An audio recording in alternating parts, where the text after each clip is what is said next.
Hey, good evening. The Design Review Board public meeting of May 13th, 2021 is called to order. Due to the COVID-19 novel coronavirus and health recommendations from the LA County Health Department, the Design Review Board meeting is being conducted virtually with no members of the public present. The public is encouraged to watch and participate from the safety of their own homes.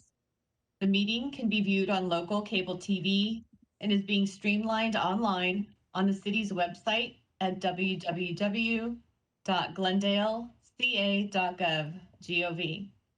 For public comments and questions during the meeting, please call 818-937-8100.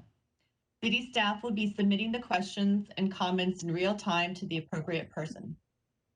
Current Design Review Board agendas are available by visiting our website at www.glendaleca.gov. Records of decisions for all projects will be posted online on the Planning Division's website. Please note that an appeal of any case heard today must be filed within 15 calendar days of the Design Review Board decision date. The appeal application is also available online. Roll call. Board Member Caro Manos. Present. Board Member Francesca Smith. Here.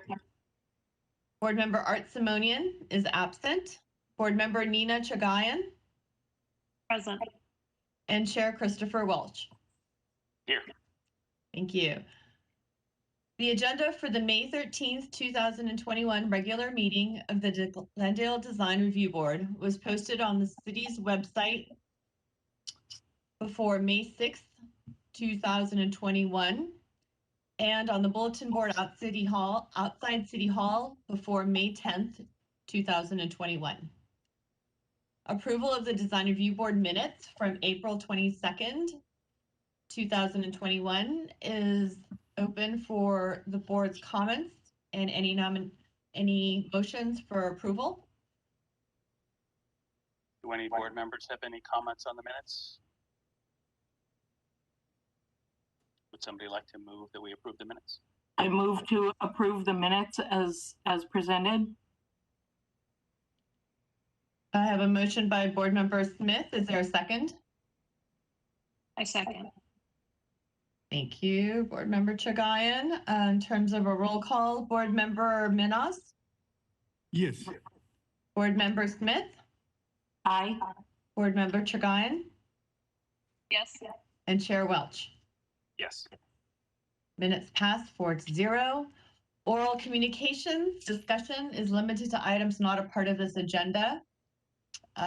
Each speaker is limited to 5 minutes, and the Design Review Board may question or respond to the speaker, but there will be no debate or decision. I have no callers at this time for oral communications. And no, I do not believe we have any. Which brings us to Community Development Department updates, which there are currently none. And next up would be comments from any of the board members. Are there any comments? And if there are none, we will go straight to the review calendar. We have no items under old business, and we do have one item under new. With that said, I'd either like to turn the meeting over to Chair Welch or over to Milka Toledo to give the staff presentation. Yes, let's have Ms. Toledo give us the presentation.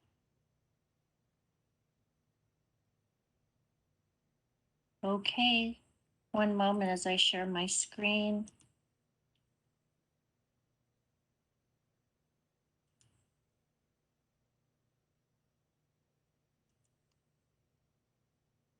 Okay. Good evening, council members. This item before you is located at 3651 Roselawn Avenue. It's in the Spar Heights neighborhood. It is case number PDR 2101413. The project proposes to construct a 2,200 square foot single-family residence. It's a new two-story house with an attached 430 square foot garage on a vacant approximately 6,160 square foot lot located in the R1 floor area ratio District 2. That's low density single family residential floor area ratio District 2 zone. The project is just south of Broadview, as you can see on the location map, on the west side of Roselawn Avenue.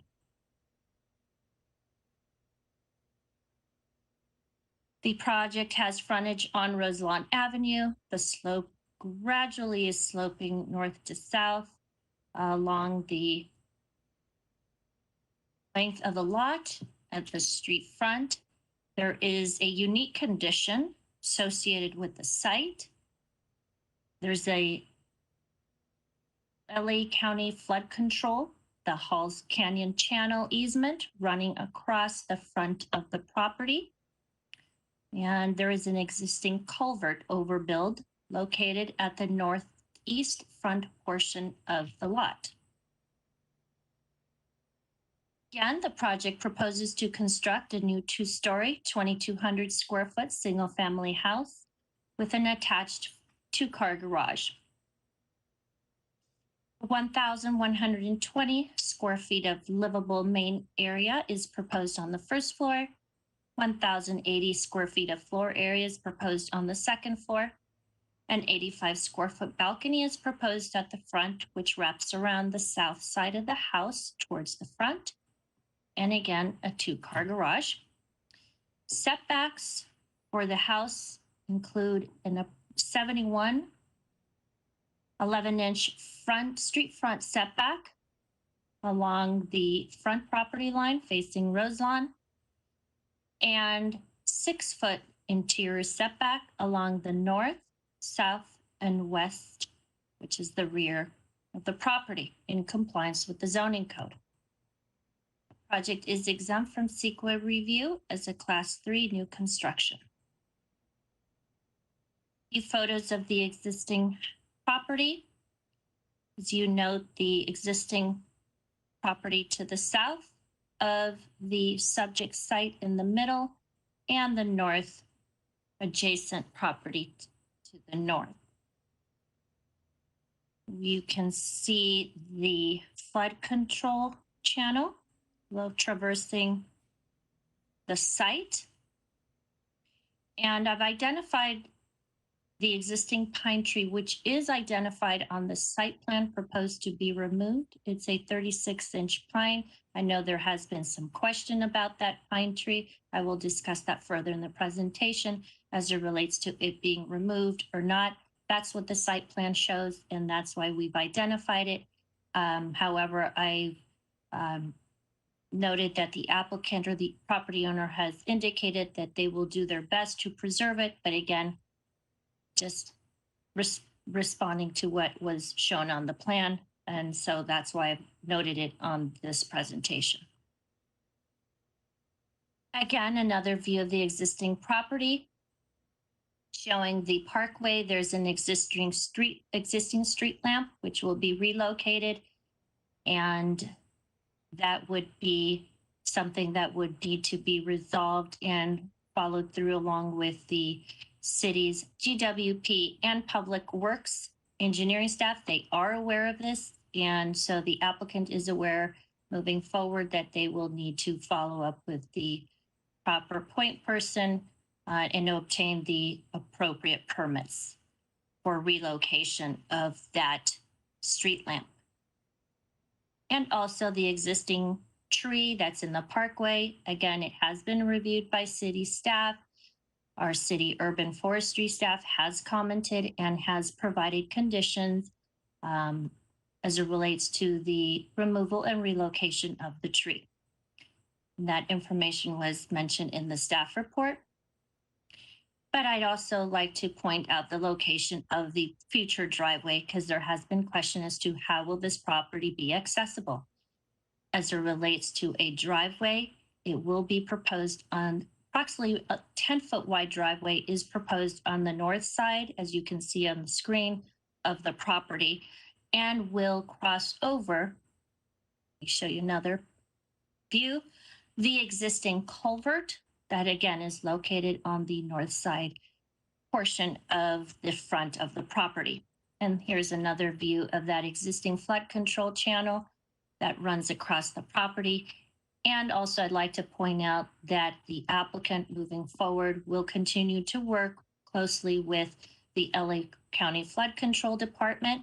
They are aware of the request that is being made as it relates to development of the property. So again, moving forward, the applicant will continue to work with the requirements of the LA County Flood Control as it relates to the easement and obtain approvals through that agency.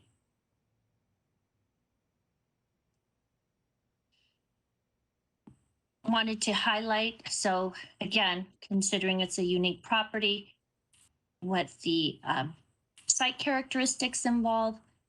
Again, the location of the driveway on the north side, the approximate 72-foot setback from the street front property line back to the location of the house, which is proposed on the other side or the west side of portion of that lot.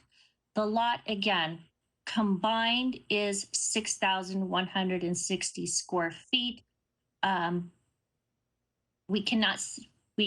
Again, there's no provision in the code where an easement would be excluded from that total. I know that has been a question raised by residents in the neighborhood as it relates to the buildable area.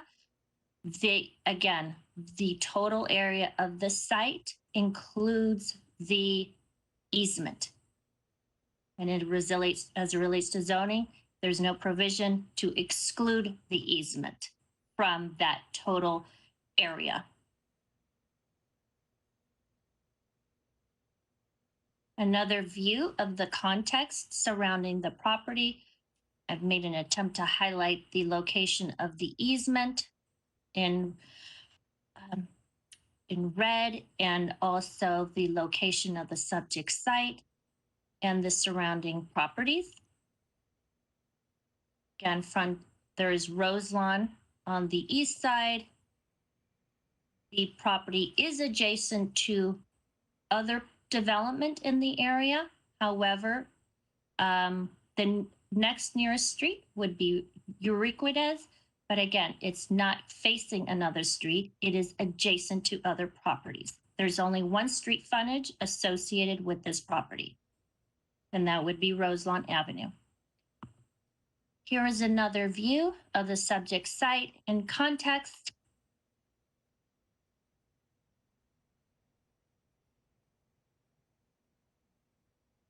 This is the view of the home to the north. It's a one-story single-family house adjacent to the subject site to the south.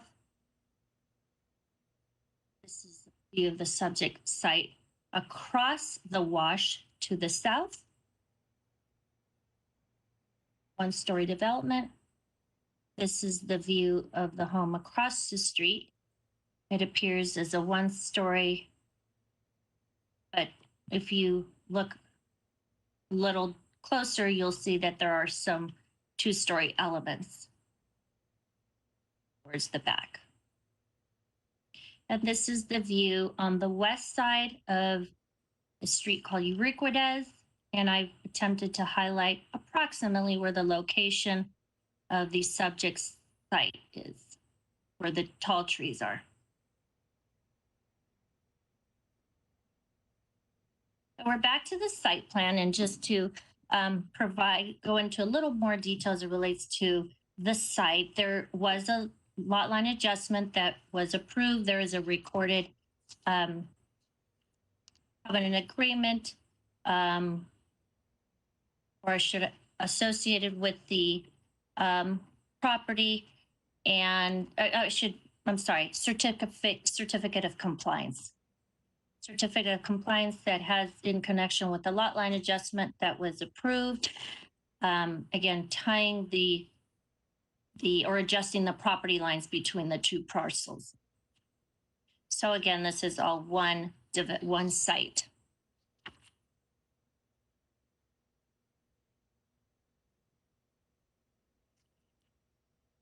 This is the first floor plan, second floor plan, roof plan. Before I jump into the massive scale and design, going back to the site planning, I believe I've covered most of the points already in the staff report, in the presentation thus far. Are there any specific questions regarding the site planning before we jump into the mass and scale and design section of the report? Yes, Ms. Toledo, I have one question about this lot line adjustment. So does this mean that the two pieces of land on either side of the culvert were separate before? And Yes. this lot line adjustment joined them together? Is that what Yes. I'm to understand? Okay. That is correct, yes. And I have a question, Okay, Chico. Ms. Toledo. And I'm Yes, not sure if you know, I'm not trying to play gotcha, of course. Do you know the width of the easement for the flood control channel? Because it's not shown on the That's- plans. you know, that's a good question, and I don't know. Okay, thank you. Okay. So moving along, yes, Just a question. I'm just wondering, now the two parcels that are combined together, there's only one legal description of this property? yes. Yes, so it was adjusted, that is correct, and there's one APN, One APN, I see. assessor parcel number, yes. Okay, thank you. One more question. I noted that in the location map, it seems to show no section of that property on the Roselawn side. But on the site plan, it shows a corner there that exists on the property. Is this just a mapping issue and you know, something we can just ignore? Can you, is you mean referring to this location map? Or I'm maybe I referring to that didn't. location map, yes. Okay. If you look on the lower right-hand side, you don't see Okay. that there's a portion of Oh, land there. Yeah, I don't know. It could be. That's a good point. It could be, or maybe I don't know why it's shown that way. Okay, but the site plan, you believe, is an accurate representation of the conditions? Yes. Okay, that's fine. That's good. I also have one more question. Looking at the property to the north of this property, it appears that the driveway will be using that green grass area to get access to the property. The driveway will be next to this white car. But Yes. I mean, by looking at the site plan for the lot that shows the easement with respect to the lot, it seems that where is the green area on this? I mean, I see that the Part of it is here, if I am understanding correctly. Part of the green area is here, and then the other portion of that green area would be here, but it's going to be removed to accommodate the 10-foot wide driveway. I see. Okay, it's clear now. Thank you. Yeah. So yes, going back, maybe this picture kind of Just explains it because better. It goes diagonally is a little bit hard to visualize. Yes, it's true. I had a question too. It's actually in regards to the pathway behind the property. Is that city property, public right of way?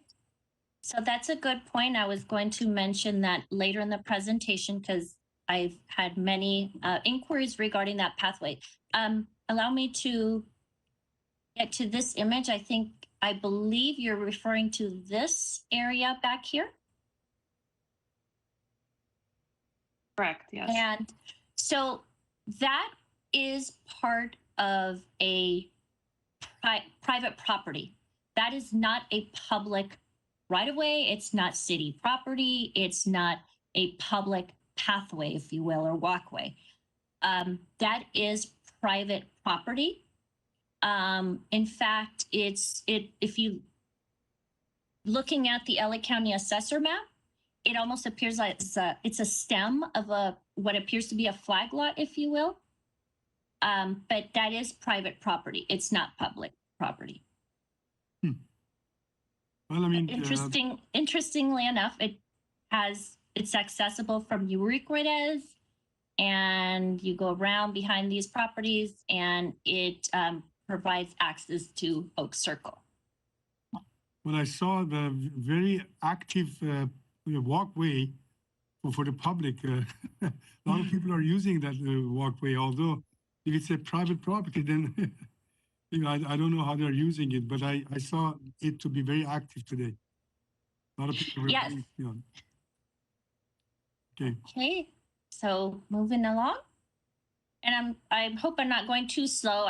There's so many unique factors and characteristics associated with the site that I just want to make sure it's as clear as can be. So I'll try to go quicker in the next sections as much as I can. So regarding the mass and scale, again, it is a 2-story.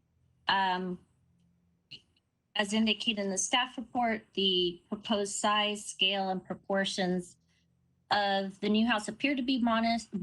They appear to relate well to the adjacent other homes in the neighborhood. While there are homes and in the neighborhood, a majority of them are 1-story, the mass and scale is appropriately articulated through the use of colors, materials, breaks in roof and plane, the use of fenestration, and the combination of the texture of the materials, balconies, etc.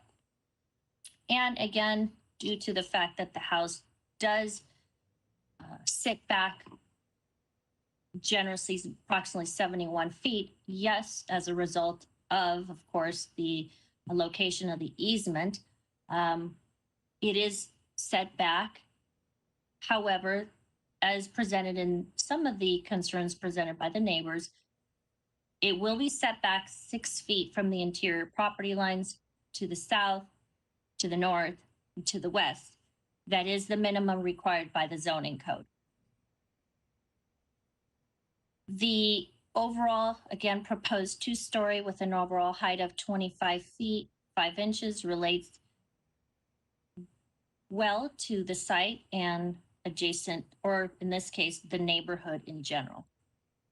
The 2-story home does seem to consider the adjacent development. Again, the proportions are modest and don't have a monumental appearance, especially as viewed from the street. As it relates to the design detailing, staff does have some comments and some suggested conditions for the board. One of them being, let me kind of walk you through the different elevations. This is the west facade. This would actually be facing the rear. There are no balconies or large door openings on this rear facade. The applicant is showing 1 window on the ground level and then 2 smaller windows on the upper levels on the second floor. And this upper elevation is the south facade. I'm sorry, yes. This is the north facade and the bottom one is the south facade, excuse me. On the south facade, this is what is located facing the portion of the wash and then the gray house, 1-story development on the south side. This is the balcony at the front, which wraps around the side. Again, it wraps around a portion of the front of the south facade.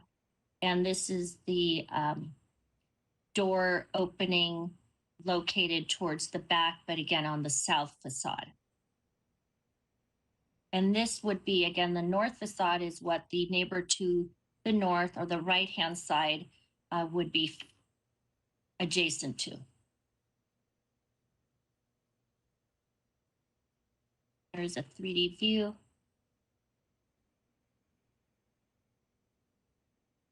Landscaping.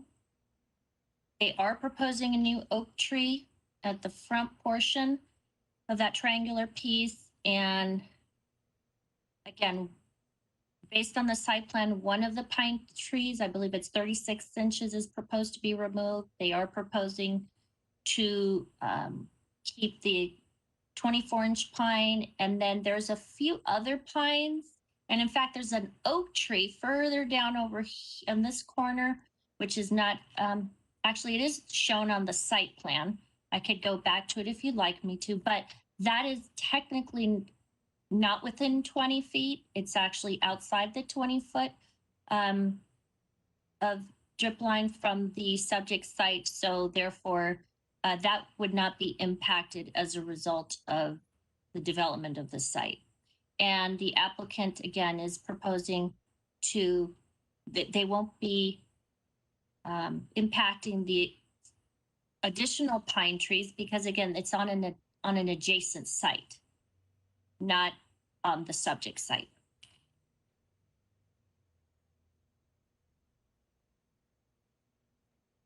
And I also included in your packet is a section of the driveway.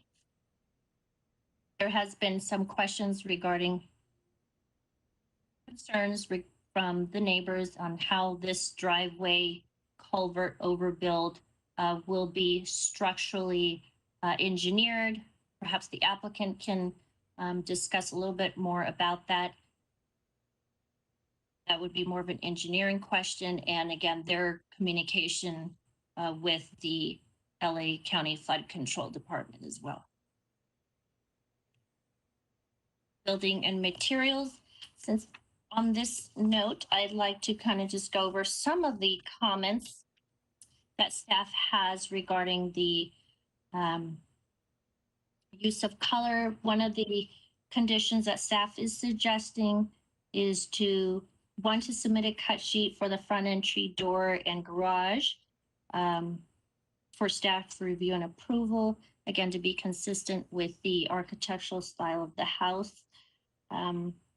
To revise the color palette to use more warm, natural earth tone colors, again, to blend with the environment and complement the site and the neighborhood.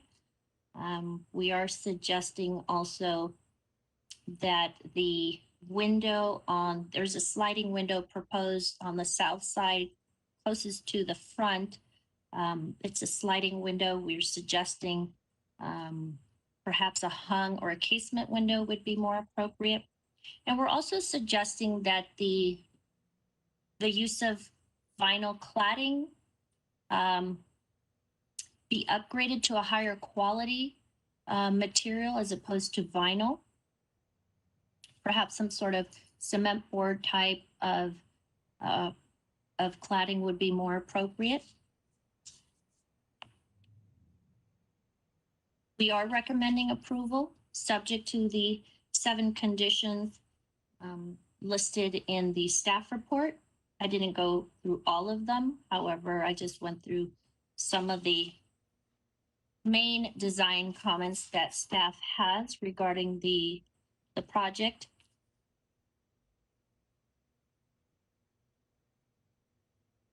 And so these are the conditions outlined in your report. And before I conclude, again, I've highlighted some of the concerns. We have received many letters from the residents in the area, both in opposition. We've received letters in support. You have received those letters. We forwarded them all to you. And just to kind of go over a quick summary of some of those letters, there is concern regarding the mass and scale of the 2-story home, especially on adjacent properties along Roselawn and Euríquides. The homes directly to the west are concerned regarding the 6-foot setback that is proposed again on the west side and the potential impacts that it would have on those adjacent properties. There's been concerns raised regarding the, I guess, size of the house at 2,200 square feet, proposed on a smaller portion of the lot. And the concern that it is not in keeping with the neighborhood. There has been comments raised regarding the overbuild or bridge, if you will, connecting the front portion with the rear portion of the lot, again, over the easement, and concerns structurally on how that will work and would it structurally be able to handle the load and vehicular circulation. There was some comments raised regarding the existing trees and the potential removal of the existing pine tree and the potential aesthetic impacts that may have on the property. There was concerns regarding the privacy of that the project may have on the adjacent development at the rear, on the south side, on the north side. There were concerns regarding construction improvements, noise, and just general traffic associated with construction. There was concern, again, going back to the privacy concerns specifically. Some of the neighbors to the west brought up concerns regarding the privacy along to their development on the west facade, that the west facade would have on those adjacent properties to the west. There was also some concerns raised regarding the aesthetics not being appropriate to the neighborhood. And there were concerns regarding placement of the location of the fence on the subject site. And there was some concerns regarding the location of the proposed patio doors on the south side of the house and the balcony. And we also, again, did receive letters in support, including the Spar Heights Neighborhood Association. They are in support of the project, and they have identified some of their concerns that they would like the board to consider and have some suggestions. With that, I will conclude my remarks. If there are any questions, I am available. Ms. Toledo, could you clarify condition number 6, the color palette one, and explain what do you think that means for a little bit more precisely? Okay, so let me go. Should I present, put the elevation up again? And then I can walk. Okay. If it will help you, yes, sure. Okay, 1 second, allow me to. So the North Glendale Community Plan does recommend the use of a warm, natural earth tone colors which blend with the environment and complements the site and the neighborhood. So in line with the suggestion in the guidelines, staff is suggesting perhaps the more in the woodsy kind of brown, earthy tone colors, as opposed to the darker colors that are presented in the color palette. And I will go back to sharing really quick.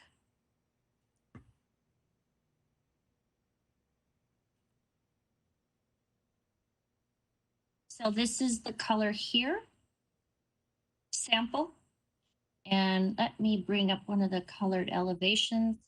It seems to have more of a charcoal-ish dark color, or maybe it's, again, not sure which hue it is, but it appears to be on the more darker side.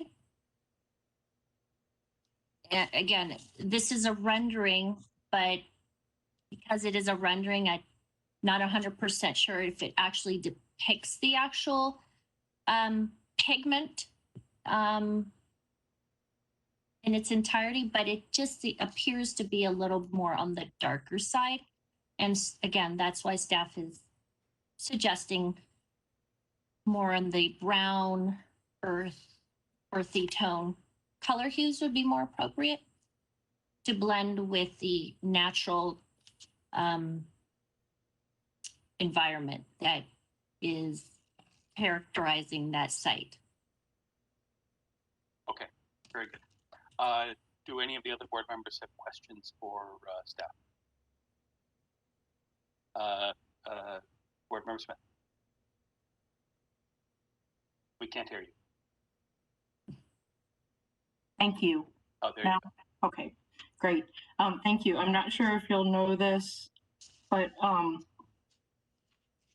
so the status of the flood control permits, the city doesn't have any involvement, but the city has no idea whether the flood control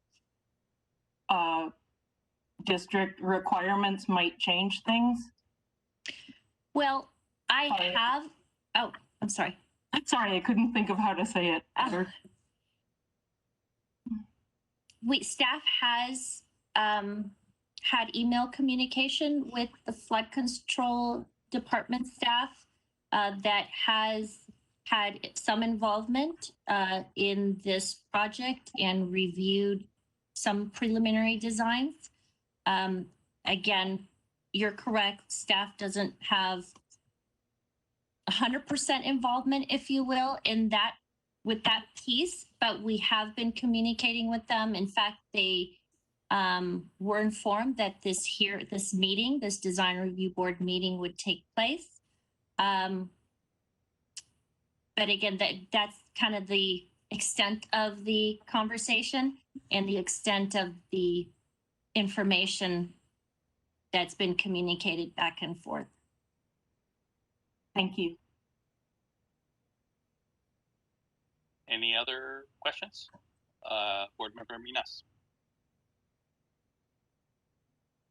Okay, basically going through the neighborhood comments, I noticed in certain comments they're referring to installing some piles along the side of the channel. Do you have any idea what would be the purpose of doing that? And of course, there was a concern that the age of the channel may be old and not be able to take the, The load. the load or whatever. Do you have any idea what would be the reason for installing piles? I mean, I didn't see if they're using the existing cover, which is a structural slab, to access to the area of construction. I don't see why, would one use piles for that unless they were planning to expand the cover southward. That would require support of an extended, deck over the channel. Can you explain?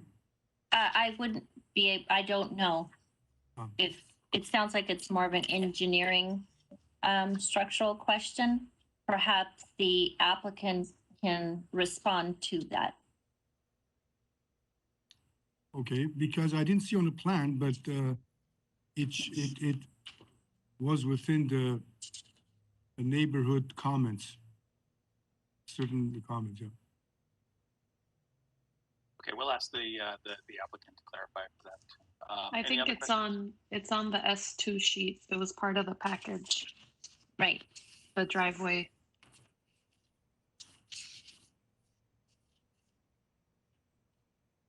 I missed it. That is correct. That is the structural plan that I believe the applicant had forwarded to the LA County Flood Control Easement Department, but again, they can elaborate a little more. Nice.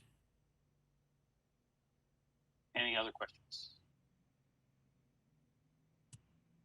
Okay, so let us turn it over to the applicant to present. We give them 10 minutes to present their case. So 5 minutes? Okay, only 5 minutes. I apologize. So Mr. Alexanians, take it away. Who, me or the owner? Hi, my name is Narek Kodadati. I am the applicant designer on this project. I think Milka covered pretty much all the details that we did, the comments that we got this last week. Again, single family home, 2-story, at 36% FAR. We haven't maxed out. First floor, I'm at 1120. Second floor, 1080 square feet. We took the everything into consideration, from the channel to the neighbors, the trees, both streets, Orchids and Roselawn. And it's, designed in a way where we're not intruding on any of the neighbors. I even took the little pathway that goes from Orchids to the other streets and took that into consideration. I didn't put a lot of windows on that side. Kept it a solid wall. We do have a second floor balcony, but it's kind of tucked in the trees and facing the channel, and so we're not intruding on anyone's privacy or home or backyard. We do have 3 piles in that little triangle. It's on S2, you'll see it. One of the piles does go in about 14 feet, I believe, the closest one to the channel. But that's just to bring up that driveway area, so we have some flat area when we drive into the 2-car garage. I think that's about it. Homeowner is here as well, Mr. Hike, if you guys have any questions for him as well. Okay, Mr. Kodati, about the culvert cover, is that at the same level as this proposed driveway? Because it appears from having visited the site that there's dirt and grass growing on top of that cover. So is there how different? What's the difference between the height of the grass and the top of the culvert cover? It's pretty much the same level. It does. It will be built up, and it will go straight past. So if you've been there, you can kind of walk behind that area, and then you can kind of see.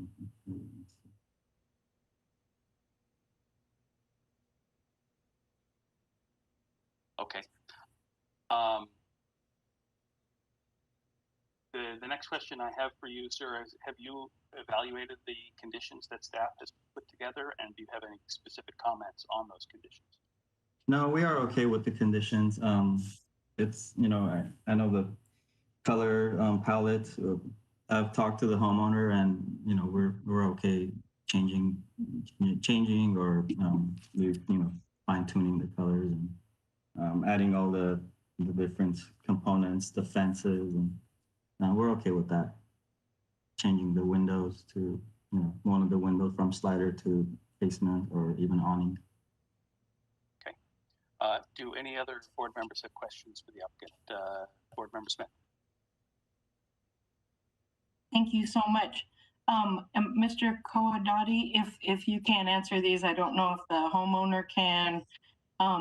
Could you tell us the status of the flood control permits with the county? I think the homeowner can maybe answer those. He's been in contact with LA County. Okay, if he could explain that when he speaks, I guess. Like,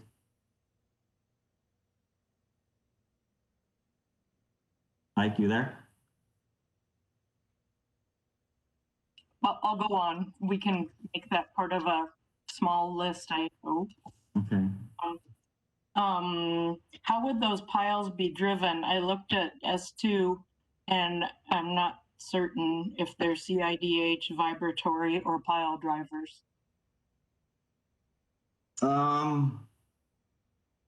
We haven't gotten that detail, but I'm not sure. We haven't got that detail as far as what type of equipment and how we're gonna pile. I think the neighbors probably want to know. I was trying to think of a way to say that. For the proposed board and batten, the material, it looks more like tongue and groove on the materials board, like painted tongue and groove. Is it board and batten? On where? I'm sorry. On the materials board, I think it's the second page of the materials board that was submitted. I think it's the last 3 pages of what we got, but that probably doesn't help you. Check.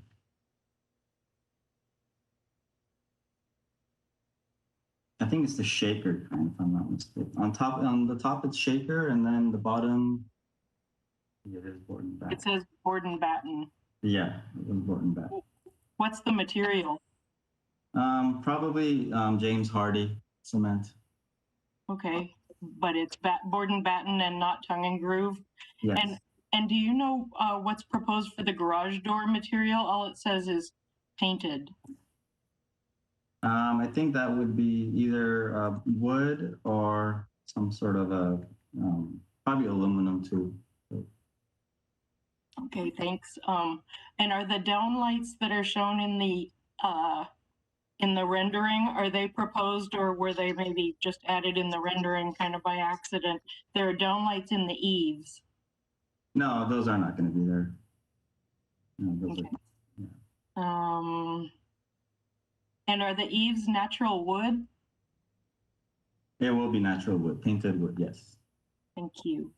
And is there a proposed through the wall fireplace? That it's shown in the materials board, but I don't see it in the plans? A through the wall fireplace, like with a fireproof window?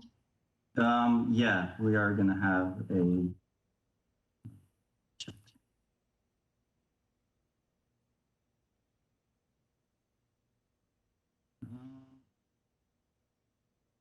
where do you see the part? It's the third page of the materials board, so I don't know how you have it. It's like I don't see no, the plans anywhere.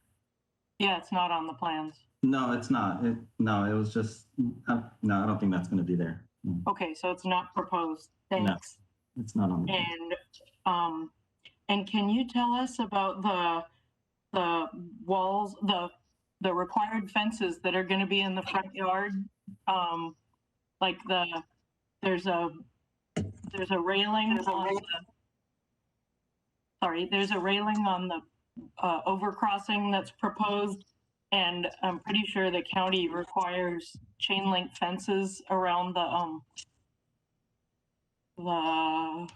flood control channel. Probably vinyl fences. Like white vinyl? No, not white, but colored probably. Or white.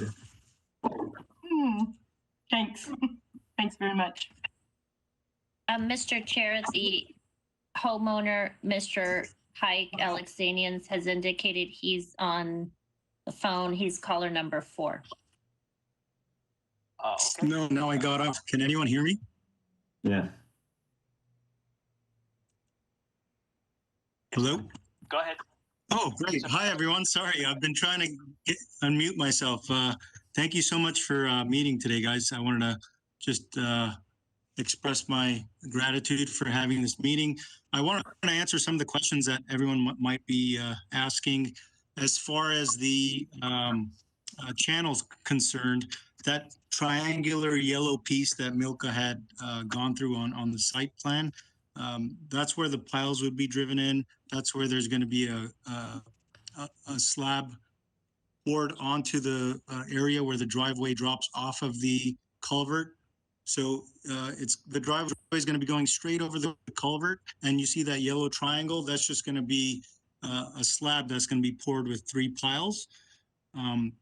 The county flood control channel has already approved it, and I've paid to get a permit issued. So as soon as the actual plans are approved and the permits are pulled on our end, we can go ahead and pull the permit for the driveway. We've already addressed all the safety issues. It took about 18 months for the flood channel and their 5 departments to review with all their department heads. So that was done, prior to COVID, and it took almost 18 months to finally get to that point. And we kept them in communication with Milka and the case planner. So as far as the driveway is concerned, I know whoever had concerns, that's how we handled it. I have to maintain the easement, so anything that happens on that property, we have to maintain. The chain link fence that is there wasn't going to be touched. We were just going to either build additional fencing and landscape, like Narek said. I don't believe vinyl is the right way to go. Just it'd be an eyesore. So I saw Francesca smile there when you said vinyl. So I just want to make sure it's going to be more of a natural product that can blend with the pine trees and the beautiful surroundings. Spar Heights is known for the natural surroundings, the beautiful mountain views. So we're really going to lean into that aesthetic and continue enhancing the neighborhood. So we're just happy we were able to find this urban infill project for my wife and I. We have 2 kids. We're looking for a larger home. So building a 4-bedroom home in this lot is a dream come true for us. Unfortunately, the size and the orientation, we wanted it further set in the middle of the property. It's set back a bit, but we're still able to accomplish all the goals and maintain the privacy. And we believe we've been sensitive to the neighbors involved. A question. Mr. Alexanians, you made comment in some of the responses going back and forth that you were going to try to preserve the 36-inch pine tree. Can you speak to that and what your thinking is there? Because it's certainly called out to be removed in the plans. And Sure. Having visited the site, I'm not sure how possible it is with the driveway and the garage setup. So I'm not a general contractor, so I don't know what the process would entail when you do start building a home. If any tree roots unfortunately get damaged during the construction process, but our goal is not to hurt the tree or remove the tree. So we'd like to keep it where it is, as long as the turn ratios for the garage and everything else that the architects and engineers have drawn up work out, and there's no issues for safety, ingress, egress of the driveway. We'd be more than happy to keep the tree. I love trees. I'd be planting much more on the lot. Currently, there's only a fruit tree in the middle of the property. And then just to make a note, one of the neighbors to the north, he actually wanted that tree trimmed back pretty heavily, just due to the condition of the tree dropping a lot of pine needles. So we would have to wait until November to trim that tree back. And because those trees have been topped off in the past by the county, there's an interesting growth on the top of those trees. So if you've ever walked the property, you can kind of take a look at the trees. They've got some gnarly, heavy growth up top, which may not be the safest for the public or the surrounding properties. But again, as long as the city arborist is okay and says the trees are healthy, we'd be happy to keep them. Board Member Minas, I believe I interrupted you, and then we'll go to Board Member Smith. Yeah, sure. Mr. Alexandrian, I just had one question going back to the triangular section that you're using 3 pods at 3 corners for support of that. My question is, it appears that that triangular section is away, is outside of the current cover on a culvert. Is this a section that would be a structural slab that would be constructed to overcome that dip, that slope that goes down from the pad area down to the top of the wall? Is that the reason you're building that? It's a slab supported on piles, right? You're not putting another cover over the existing culvert. Correct. Look, it doesn't touch the culvert in any way, shape, or form. So it's just a transition at an even level. Yeah, because you have a dip that goes down from the building pad area down to the top of the channel wall. So you're bypassing that dip area through putting a structural slab, supported by 3 pods, and then using the existing grass area over the new pad, structural slab onto the flat area of the pad. Is that Correct? Okay. Okay, I see. So you're not filling anything. You're not backfilling behind the channel wall or something like that, right? No. No, definitely not. There's no grading. There's no filling, backfilling. Okay, all right. So just an elevated slab Yes. supported by 3 pods that will just cover that deep area. Yes. Yes. Thank you. Thank you. Sure. Board Member Smith? Thank you. Could you tell us the width of the flood control right-of-way? It's mentioned in a few places, but without dimensions. I can get that.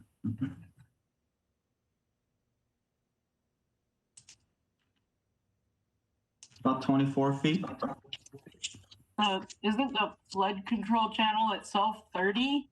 I think it's more than that. According The right-of-way, the flood control right-of-way. There's a right-of-way, there are 2 right-of-way lines on that S2 sheet. according to the survey,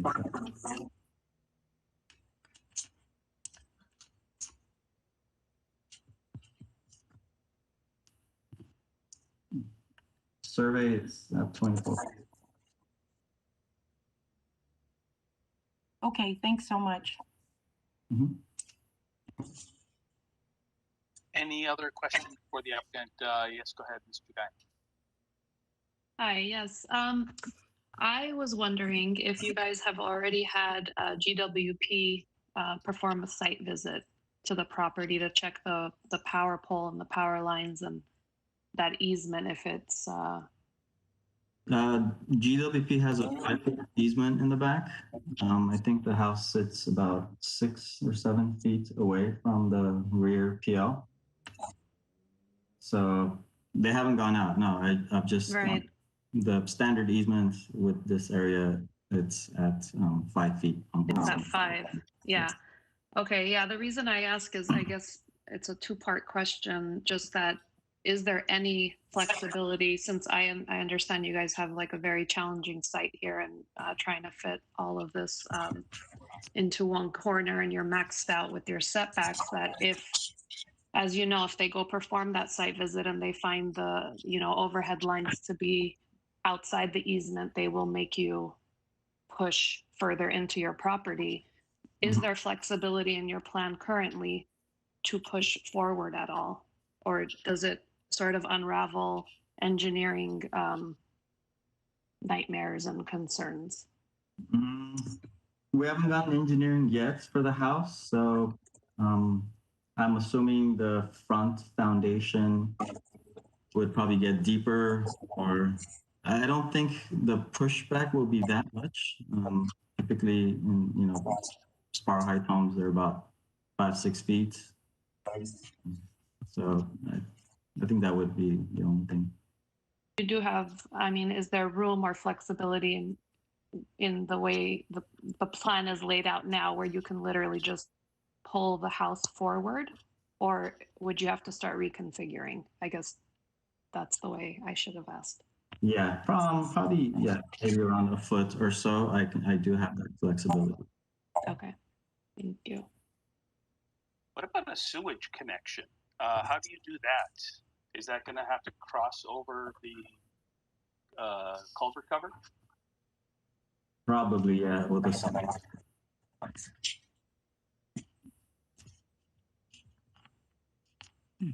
Any other questions?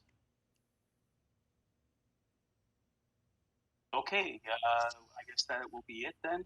So do we have callers on the item? Yes, we do. We have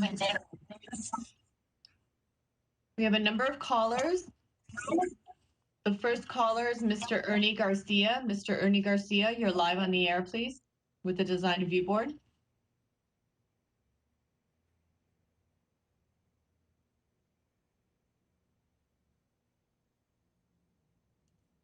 Mr. Ernie Garcia, you're live on the air with the Design Review Board.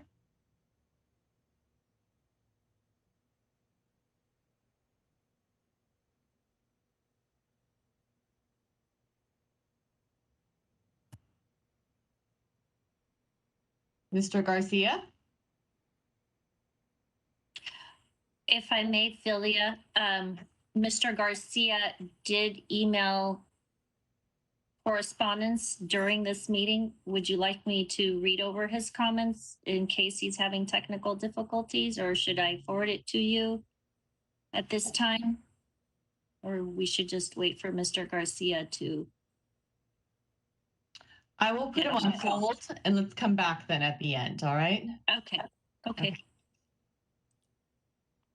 Ms. Mary Mendelson, you're live on the air with the Design Review Board. Ms. Mendelson?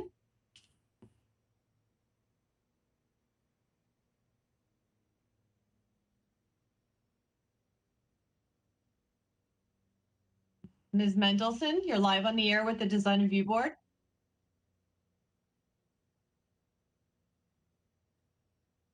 And we'll put her on hold as well, just in case. Ms. Leslie Buell, you're live on the air with the Design Review Board. Okay, I am here. Can you hear me? Great, yes, thank you. Okay, great. Okay, I'm going to read what I have to say so that I don't leave anything out. I know I only have approximately 2 minutes, but I live at 3641 Roselawn Avenue, which sits on 2 lots on the south side adjacent to this proposed new dwelling. Part of one of my lots extends across the flood channel, and for reference, the property line dividing my lot with the lot where the proposed new dwelling will be is approximately at the telephone pole in the rear of the property. So if you were to look at this area from Roselawn, you might think, well, the lot's not that small. But in actuality, there is only 6 feet from my property to the house, and those stairs coming off the slider, I don't know how many feet they take up, but I'm assuming at least 3 feet. So that leaves a 3-foot setback onto my property. And for that matter, there's only 6 feet on the south, the north, and the backyard. And I think you'd be hard-pressed to find one house in Spar Heights with those parameters. And I really don't think that adheres to the community plan for this area. Almost immediately out the front door, the slope begins toward the flood channel, which, if you look at the rendition of this house, does not depict at all. It looks like there's this big flowing front yard out there. And actually, it's almost an immediate slope right down to the flood channel. I was surprised that a building on this small lot and this close to the flood channel would even be considered. And that's why I asked, because I did also send an email to Milka. Has anybody physically been out to this property? Because I think you would see I consider dangerous slope down to the flood channel. And I know there was recently some talk about a fence being put up. However, I was told I had to take my fence down in my front yard. The staff report states that the proposed size, scale, and proportion of the new building are modest and relates well to adjacent homes. A 22-foot square house on a small lot, keeping in mind that a portion of this square footage is the flood channel and a slope, and the setbacks are only 6 feet on three of the four sides. This doesn't relate to other homes that are adjacent in the area. Another section of the staff report states that it's appropriate and does not compromise the privacy of adjoining properties. The balcony that wraps to the south is my property, and I feel like it is a lookout tower almost onto my property and my backyard. So I feel this does compromise the privacy of adjoining properties. I walked over to Urquidy's the other day, and that house, you walk out their backyard and you see a big wall of house. You know, for houses with 6 feet of clearance to the property lines, it's just, I don't feel adheres to the privacy of the adjoining houses. I'm very, very disheartened that 2 trees, one of which is a 36-inch pine tree, and a historic street light that keeps the safety in the neighborhood. I know we have other street lights, but this one happens to be almost on the corner, that these are going to be removed. And these are things that make our area beautiful. I could go on. I know there's other people that want to speak, but I'm hoping that you can take this into consideration. Thank you so much. Thank you very much. And I can speak for at least myself and board member Minas. We were up there several times. So as I suspect all of the rest of us have. Okay, next caller, please. Yes, the next caller is Mr. Ryan O'Donnell. Mr. Ryan O'Donnell, you're live on the air with the Design Review Board.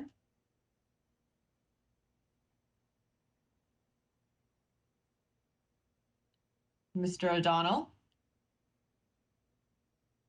We'll come back to him. Unfortunately, the system doesn't allow us to see whether or not they've dropped off the telephone call, so we will try once more again at the end. Ms. Christina Boyce, Johnson Boyce, that is, you're live on the air with the Design Review Board. Yes, thank you. My name is Christina Johnson Boyce, and I'd like to read a statement. I live at 3680 Urquidy's, one of 2 homes directly behind 3651 Roselawn, and I've emailed a longer letter as well. According to the submitted design review staff report, quote, the proposed size, scale, and proportions of the new building are modest and relate well to adjacent and other homes in the neighborhood. I do disagree. Due to the open flood channel that bisects the property, causing a setback of more than 70 feet, the 2-story structure is pushed to the very back of the lot, leaving only approximately 6 feet of backyard. This 2-story structure would dominate homes at the Urquidy's cul-de-sac. The North Glendale Community Plan for Spar Heights states, quote, excessively large dwellings that dominate the surrounding neighborhood are discouraged. The proposed design irreversibly changes the skyline in a way I do not think is beneficial. A 1-story home on this lot would be a much better fit with the neighborhood, although the small backyard and dangers related to the open 1935-era flood channel would remain. I do have concerns about developing a lot with a vintage flood channel going right through it. Whether empty or filled with rushing water, I feel it poses a danger to the new home residents, their visitors, and others. The current plans do not assure me that flood channel liabilities are mitigated. As a direct neighbor to the proposed construction, I acknowledge I do have specific personal concerns, as well as more general aesthetic and safety concerns shared by others. I look forward to future DRB, builder, and community dialogue regarding this project. Thank you very much for this time. Thank you. Next caller, please. Thank you. We will now go back to the ones who were not able to connect. So trying once more, Mr. Ernie Garcia, you're live on the air. Mr. Garcia? Okay, do you mind if we assume that they have dropped off and take the next caller? We've given it twice, so yeah. Ms. Mary Mendelson, you're live on the air. Ms. Mendelson?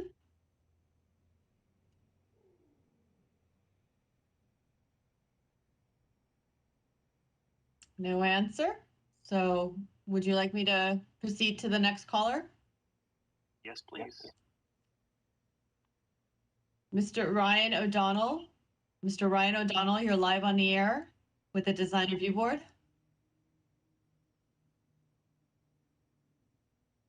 Again, no response. They must have dropped off. And unfortunately, like I mentioned, the system does not tell us whether or not a person has hung up. So with that said, there are no other callers for tonight's case.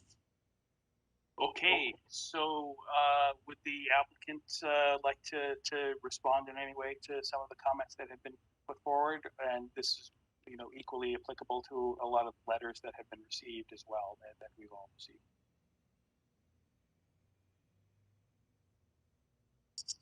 Can you hear me? Oh, one thing about the view from Orchid is, like I said, we did, you know, less windows towards the back, and the second floor is pushed in. Also, the windows facing that back area, I did do high windows, so we're not looking to anyone's backyard or, you know, there is some privacy. That's it. Okay.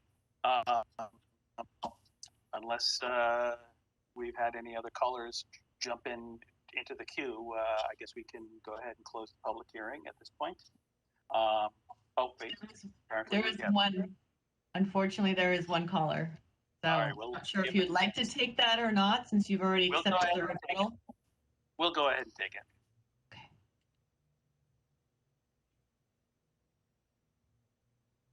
Okay. And But I just, hello? hello, Ms. Buell? Yes, I've already Hello, spoken. you're live on the air, but I believe you already spoke. Yes, right, I So have, but I just want to say there has been terrible technical difficulties. Of getting through to... Yes, and Ernie Garcia is trying to get through, and he cannot get through. And I probably have called you 15 times because I get through to the meeting, then I get disconnected. Right after I spoke, I was disconnected. And the poor girl at the switchboard, we are best friends right now because I have called her 15 times. I don't know. I know this virtual stuff is a challenge, but when it comes to something like this, it's important that we get heard. So, Ms. Midas, should we take a quick break if you want to do a little digging in with the technical side of this? Yes, Chair Welch, we'd be more than happy to look into this during a quick break. Okay, so we'll take a break for about 3 minutes, and then hopefully you'll be able to get us a response back. So, Thank you. okay, Yes. thank you. Yes, Chair Welch,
Okay, You're back.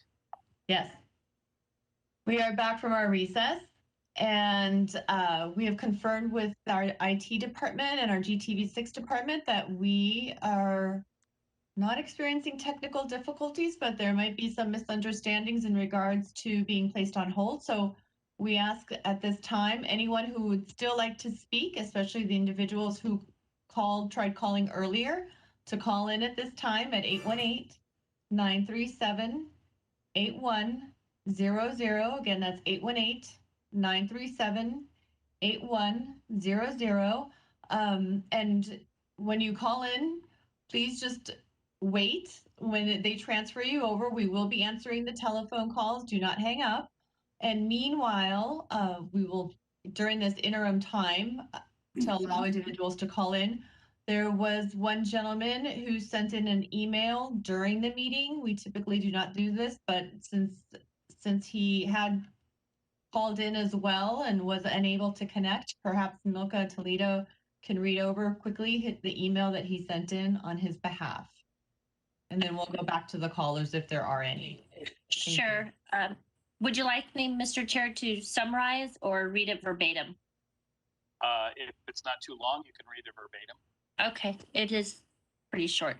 This is from Mr. Ernie Garcia. I live 2 homes away from the proposed project. I believe the proposed home for this project will negatively impact the neighborhood.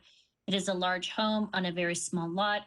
It appears that a driveway will be built over the flood control channel. This will negatively affect the look of the neighborhood.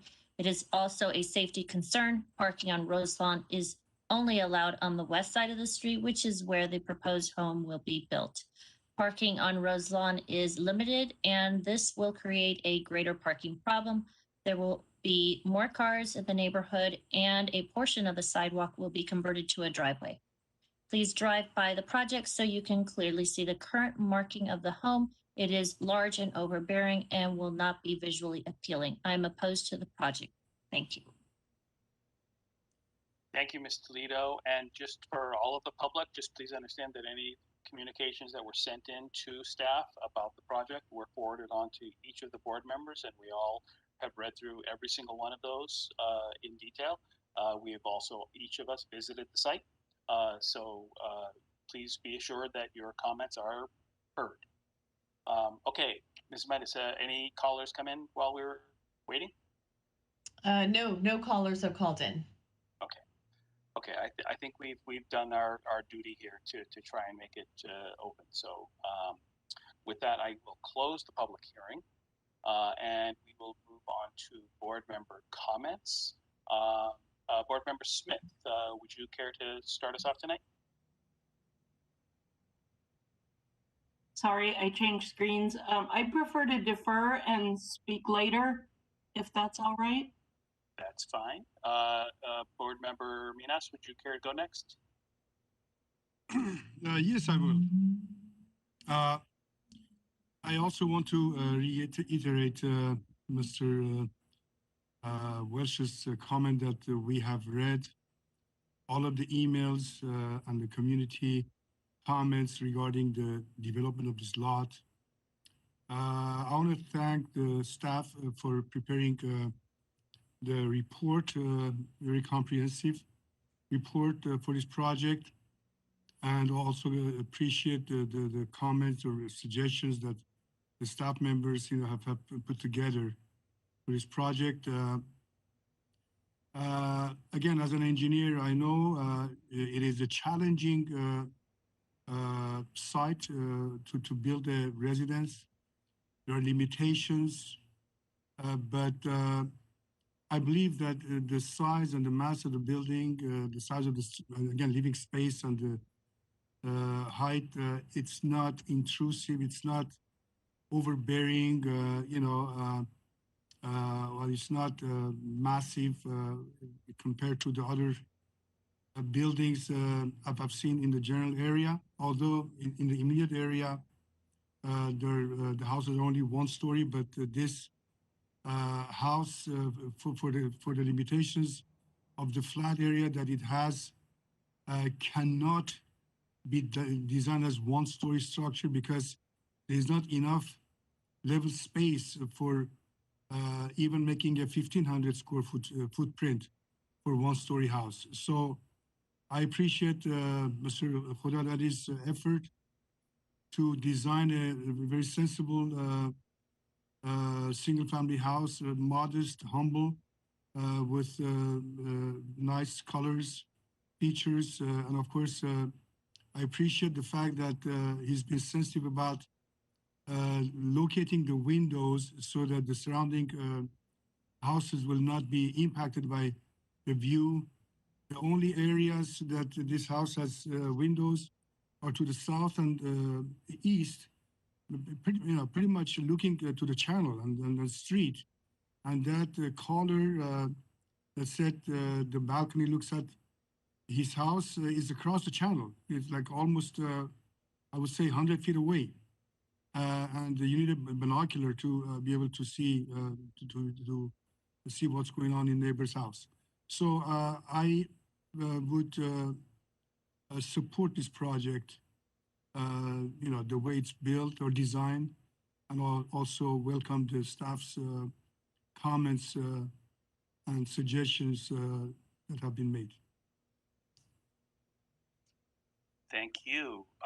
Board Member Chagayan, would you like to go next? Sure. Thank you. So as my fellow board members have already stated, we have received and read through all your letters and concerns. I have been on site, and I'm sure, as Board Member Welsh said, we all have been on site to go visit the property. So it is a very unique situation. The site is definitely a challenge. There's no question about it. And because of that, and I mean, I think the architect has done a nice job of, as far as site planning goes, it's like you're limited. You have one area to build a house. The homeowner, I can appreciate, they love the neighborhood, and they're doing their part in making the neighborhood nicer. This will increase value, and it's not going to be an eyesore, and it'll be nice to have a developed lot versus just an empty lot sitting there. So I am pretty much in agreement with the staff's report as far as approving it with all the conditions they listed. And again, that goes back to, as it was stated, the design guidelines, or the North Glendale Community Plan lists to have earth tones and natural colors more than these darker modern colors, which I get the look that you were going for, which personally I like. I think it's lovely, but I'm in agreement with changing it to meet the guidelines. And as far as the guidelines are concerned, actually, in the site planning and design, normally what we're always looking for is how it relates to the street, and vehicular access and pedestrian access, which is why I was questioning whether or not that path behind the lot is a public right of way, because I too was very surprised when I drove around back there and noticed how busy it was and people were walking by a lot. And I think that could be part of the issue, is when you go so far into somebody's lot and you're right up against that, you see the story poles up close like that, it is a little bit in your face, and you think, oh, this might be too close. But in an ideal world, yes, I think if you could just develop a one-story house and still achieve what the homeowner is looking for, that would be great, because we are close. 6 feet is not that far, but the reality is, like Mr. Minas said, you're not going to get the size of house that they're looking for. And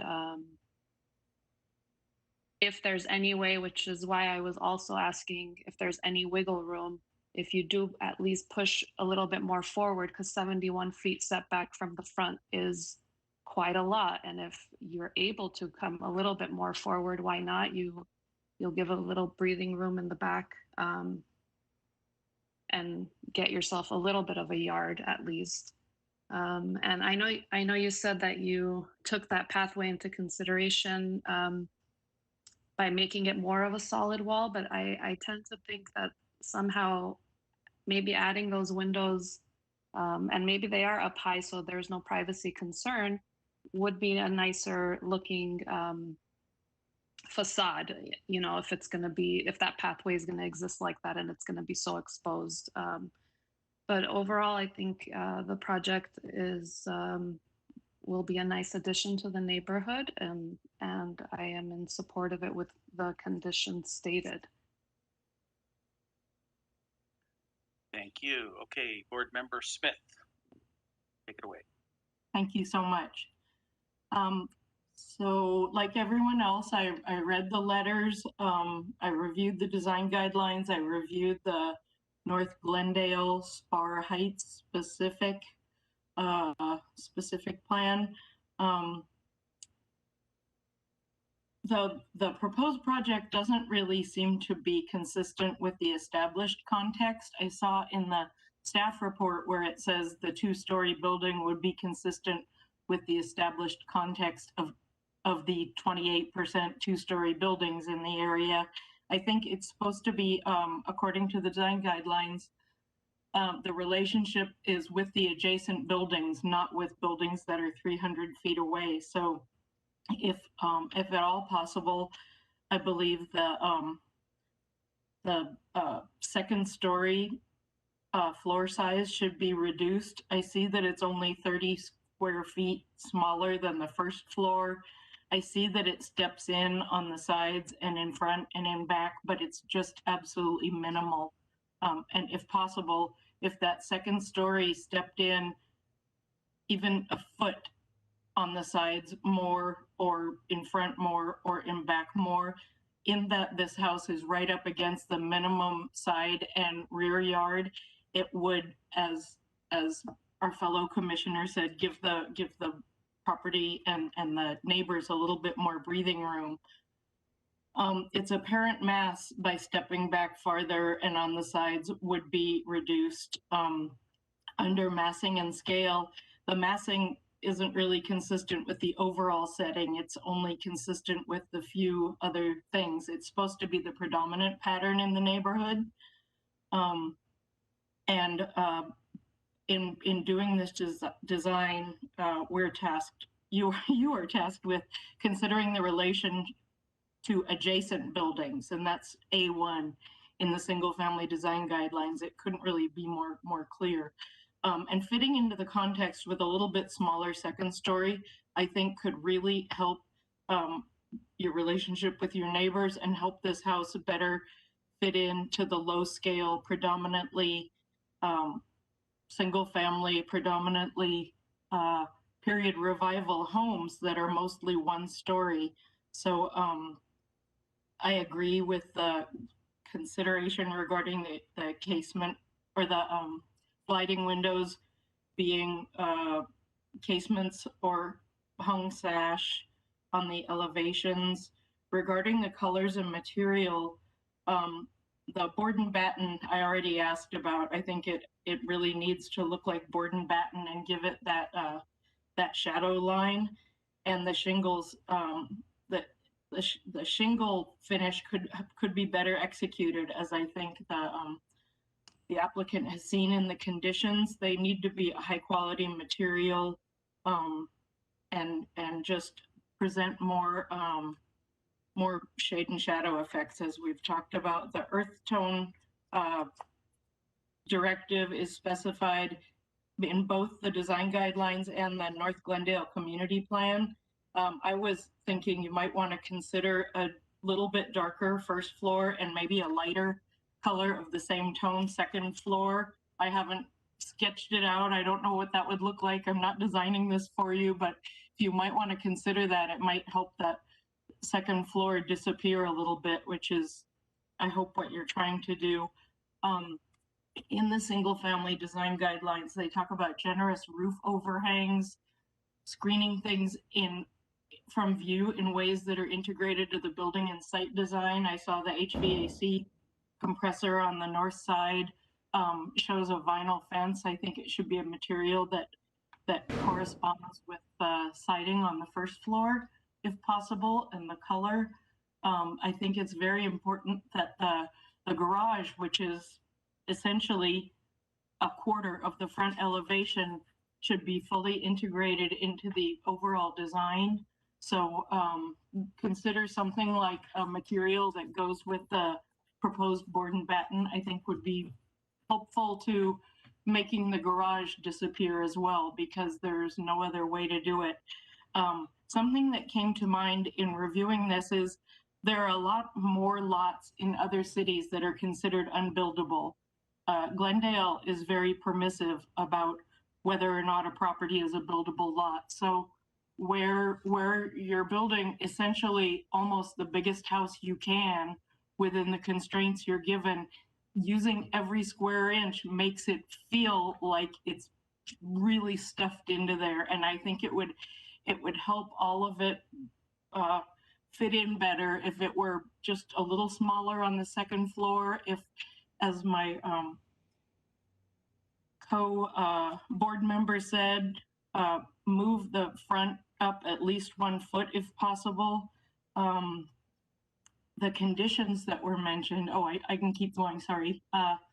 The chain link at the channel, I think would remain the flood control channel's material. If there's any way to use black or dark green, absolutely would help it disappear. It would be absolutely preferable to retain that large pine tree.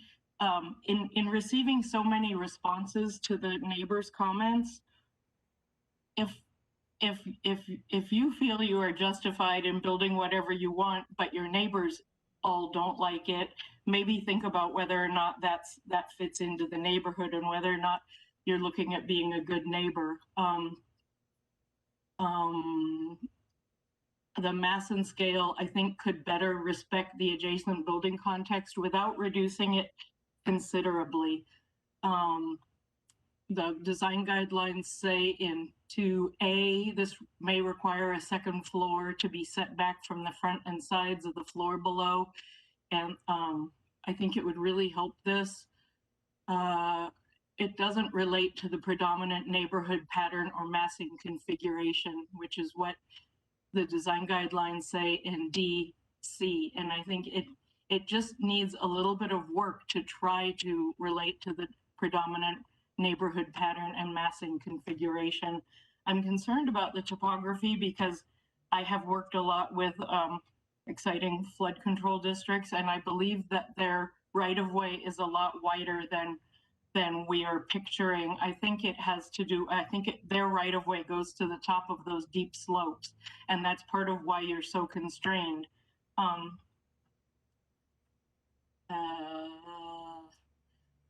The design guidelines talk about side yard setbacks being varied where possible, and here all we're doing is pushing to the very back and to the maximum sides.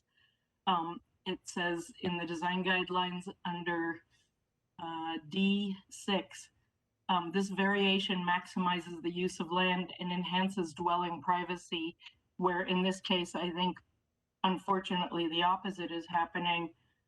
Roof forms can provide visual interest and appropriate scale and proportion to the structure.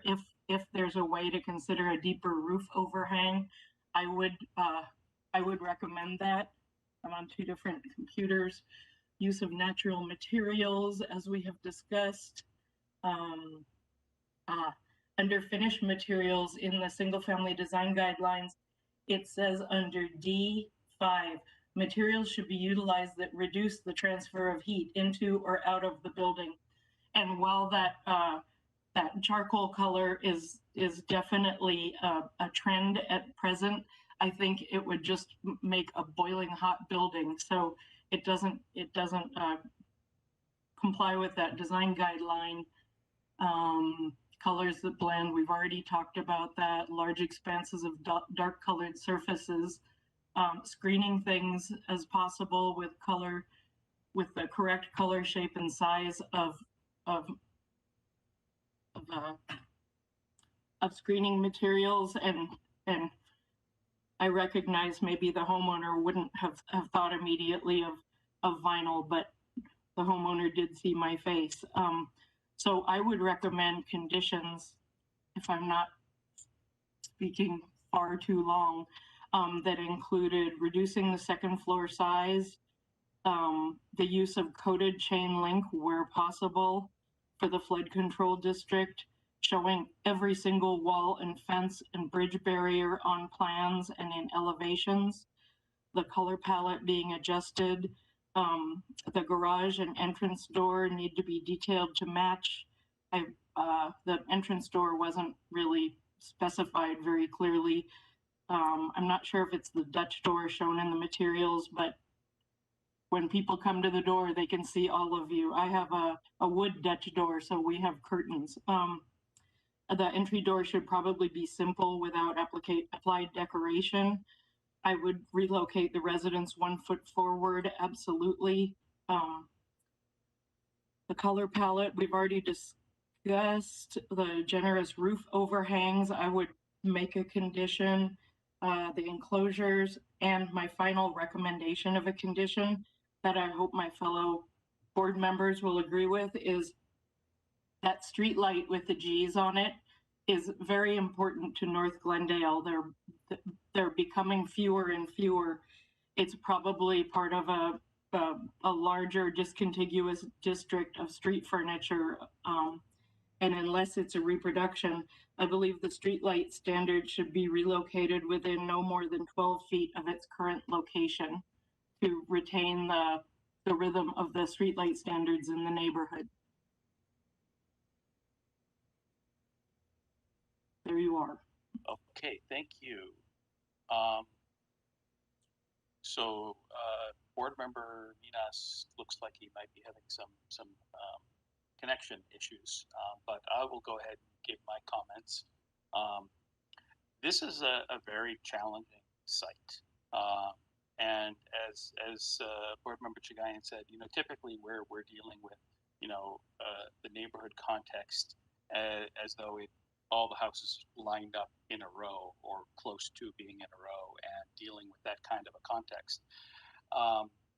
That's not possible in this case. Obviously, this the constraints of the property force the architect to design it way back into the property, and where we would typically, allow a second-story addition, on a house in a neighborhood like this, but we would have severe requirements to have it stepped back, pushed back, blended in, make it look like it's just a portion that's further away from the street.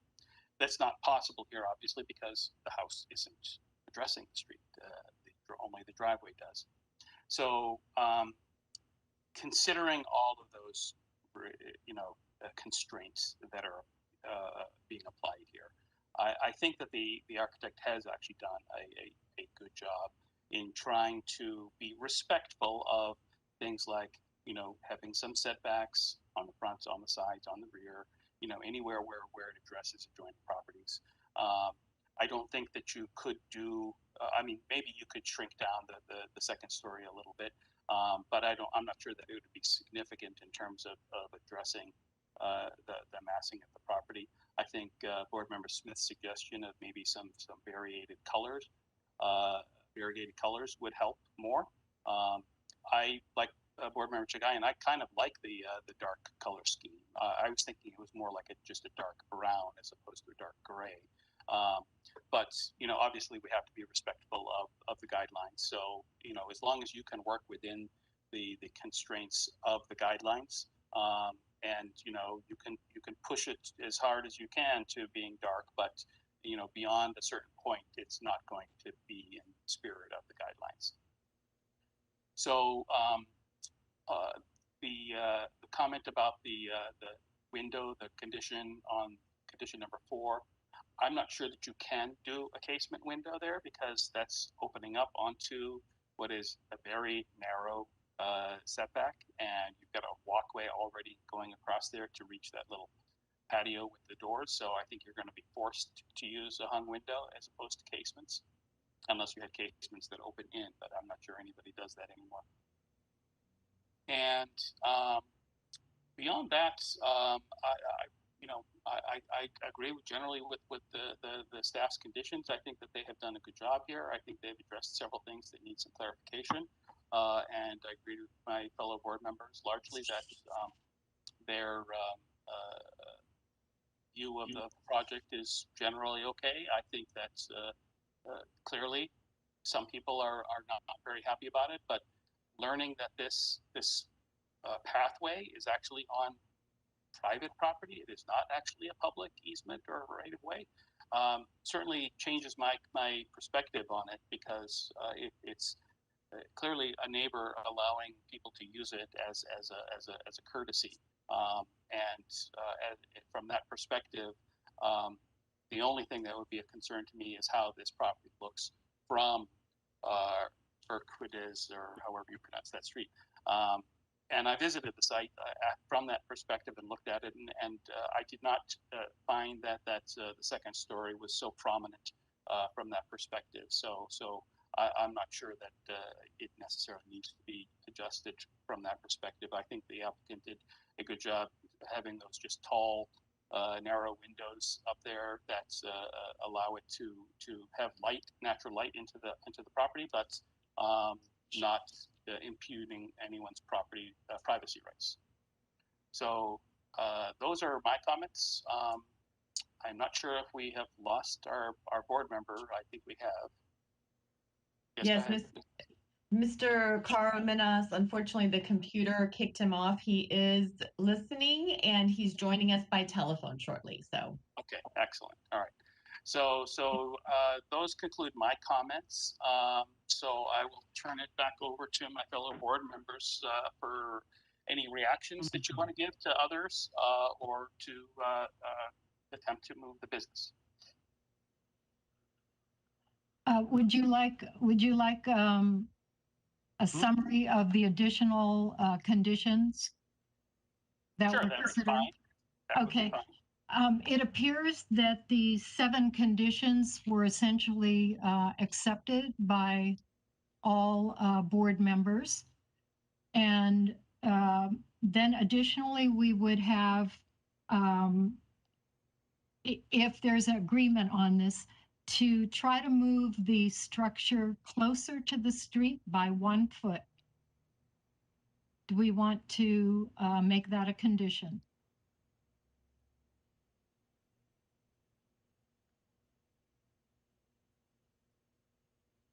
I think that would also depend.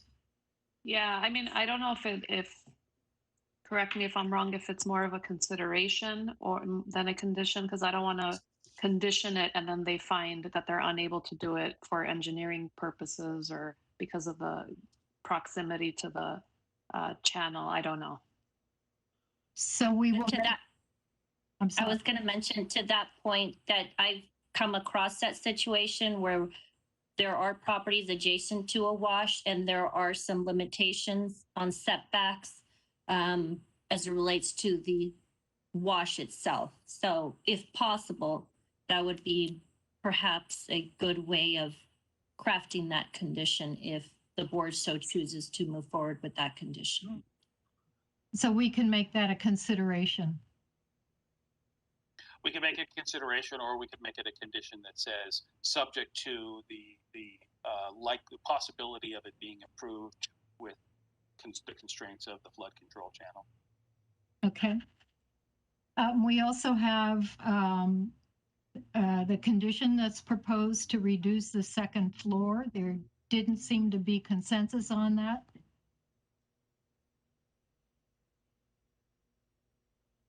To bring in the sides of the building on the second floor, roughly a foot.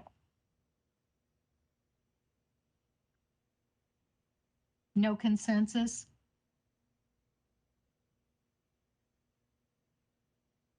No, I think I tend to agree with Mr. Welsh in saying that because of the constraints, I'm not sure what it's going to gain But to Board Member Smith's comment about changing the colors, maybe that's the way to do it. Okay, there was also, we will look at, the colors was obvious. One of the considerations as far as the colors would be potentially look at darker color at the ground floor with a similar shade, lighter color at the top floor. That's one consideration. But you were also open to the darker colors, maybe not quite as dark. But we will look at the colors. Another proposal was that the garage door be integrated, possibly that the material feel more like the board and batten so that it's integrated into the house. I agree with that. I think they can do a good job with that. Okay, so that's a condition.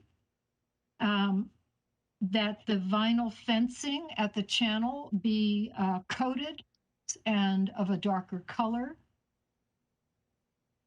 No vinyl, right? I think it was chain link. Yeah, it was the chain link be coated if possible, if it's chain Coated. link.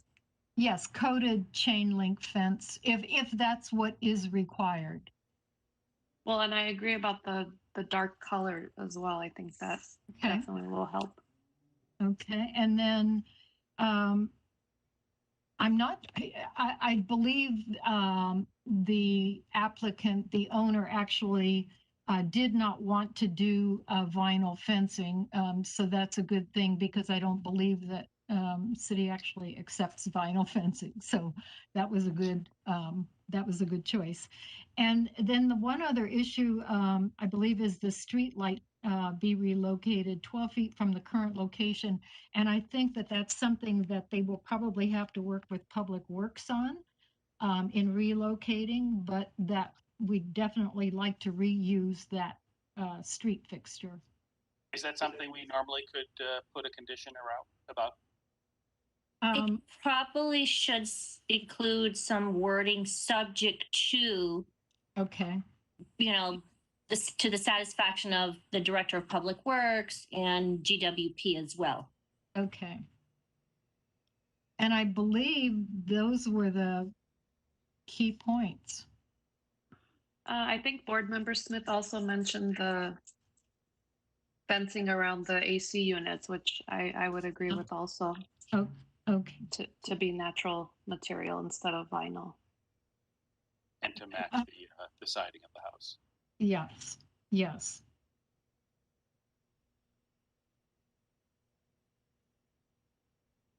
Okay, so can somebody move it? Do you hear me, guys? Yes, we do. Okay, because my computer went wild and got shut down. I don't know what happened, but anyways, I'm on the phone, hearing all of the conversation. Okay, excellent. So would somebody like to make a motion? Board Member Smith. I move to approve the project with the conditions with the conditions as included in the staff report and with the additional conditions prepared by staff. I second. That was a motion by Board Member Smith and a second by Board Member Chagayan. Board Member Smith? Are you taking a vote? Yes, vote. Yes, I am. Thanks. I vote aye. Okay, Board Member Chagayan? Yes. Board Member Minas? Yes. Okay, Board Member Welch? Yes. Okay, motion carries. Thank you. Okay, very good. I believe that was our last item for the evening. So if someone who would like to make a motion for adjournment. Motion to adjourn. Very good. Thank you. We are adjourned until the next time. Thank you, everybody. Thank you.